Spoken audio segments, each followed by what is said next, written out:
Megan Cobb started recording everything in March, the week her lawyer told her that in a custody fight, the parent with the documentation usually walks away with the kid. So there were cameras now. A doorbell unit on the porch that pinged her phone whenever the light changed.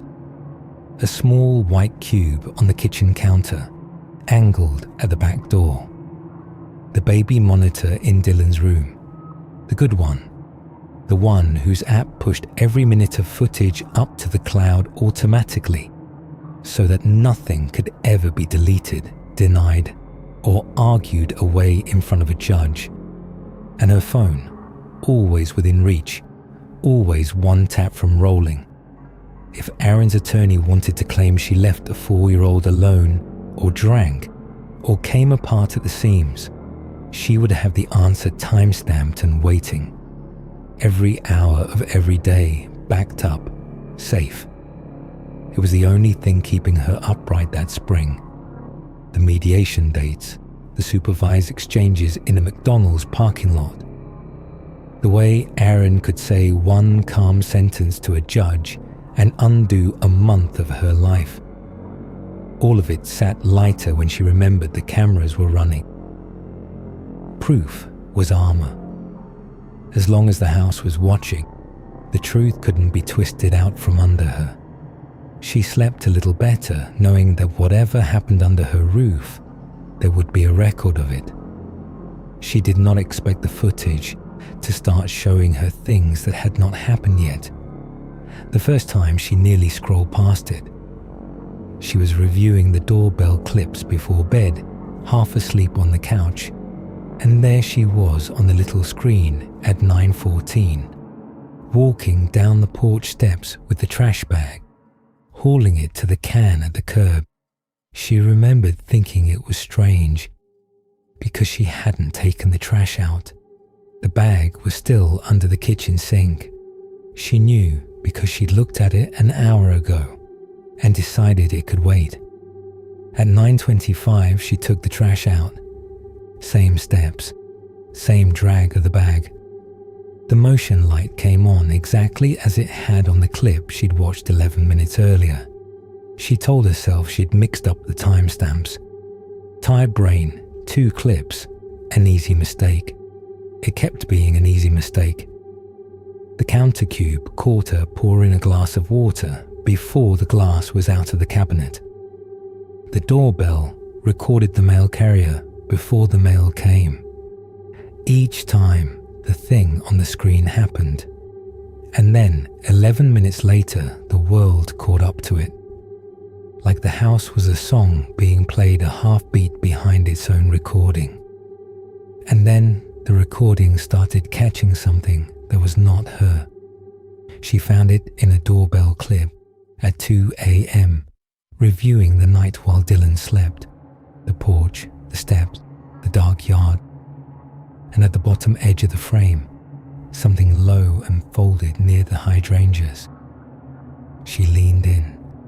Everything in the shot had the soft smear of a cheap night sensor, the grain, the slight ghosting when a moth crossed the lens. Everything except that shape. It was perfectly sharp. It held still while the grain crawled around it, and when it shifted, just slightly, a settling, it did not blur. It moved the way a slideshow moves. It was in one place, and then it was in the next place, with nothing in between. 11 minutes later, the porch light came on by itself. The next clip that frightened her came from the monitor in Dylan's room. It was nothing at first. The crib, the nightlight, the soft shape of her son under the blanket. Then, at the very edge of the frame, near the closet, a faint, even paleness bloomed, a glow with no lamp behind it, and a scatter of small dark circles surfaced inside it, like bubbles rising in dark water.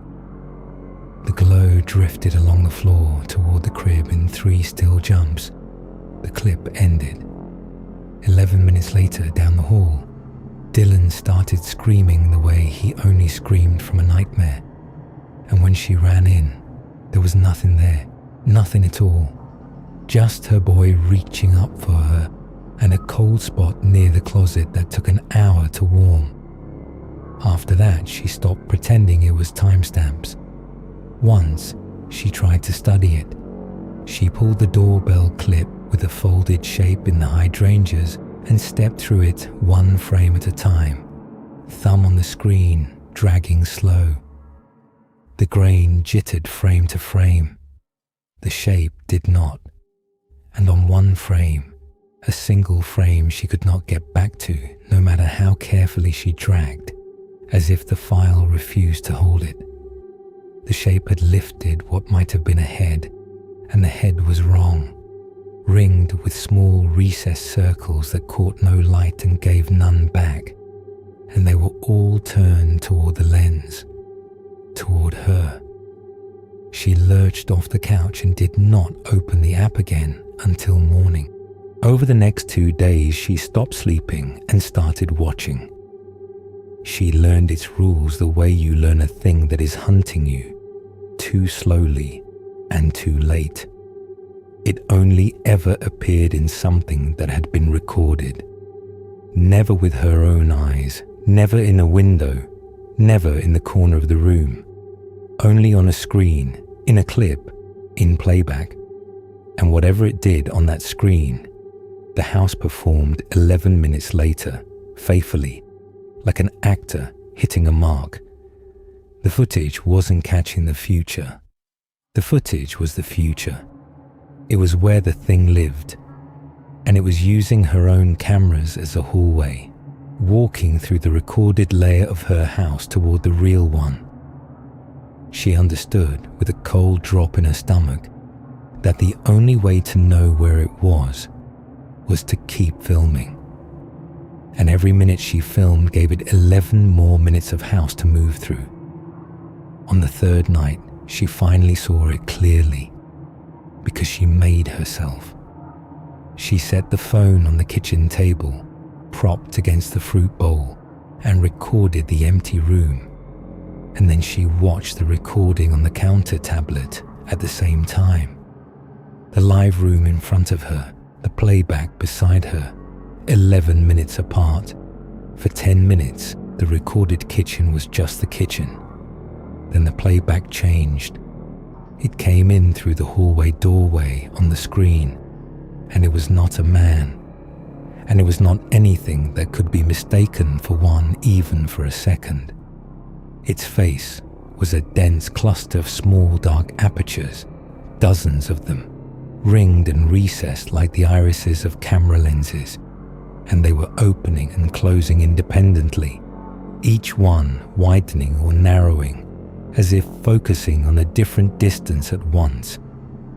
Where a person would have shoulders, it had a folded armature of too many segments, jointed past counting, the limbs bundled tight, and then unfolding in clean mechanical lengths that reached too far and bent the wrong way at every hinge.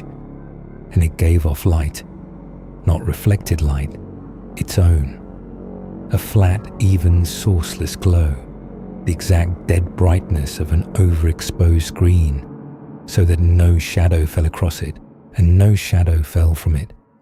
In a dim recorded kitchen, it was the only thing correctly, horribly lit. On the tablet, it crossed the recorded kitchen in 3 slideshow steps and stopped where Megan was, at that moment, actually standing. She had 11 minutes. She moved. She yanked the phone off the table and killed the recording. She pulled the counter cube's plug and threw it in a drawer.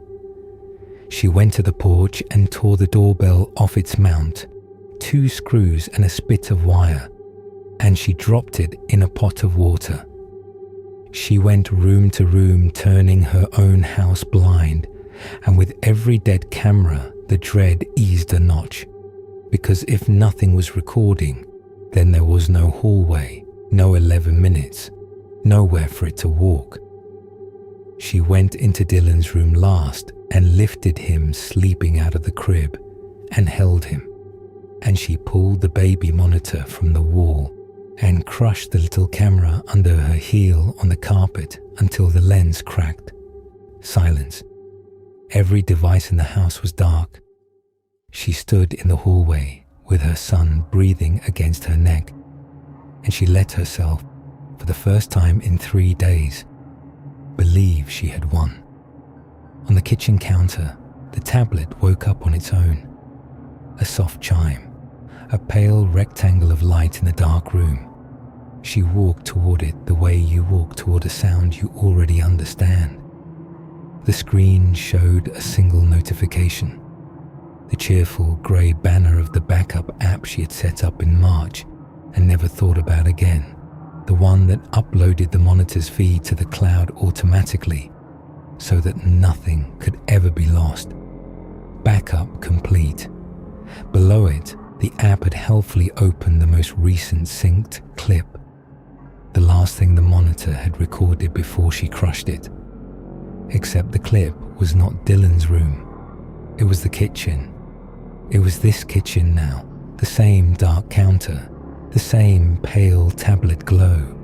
And there in the center of the frame was Megan herself, holding her sleeping son, her back to the hall. The timestamp in the corner read 11 minutes ahead, and in the recorded hallway behind her, lit by its own dead light, dozens of small dark apertures opened all at once and focused. Megan turned around,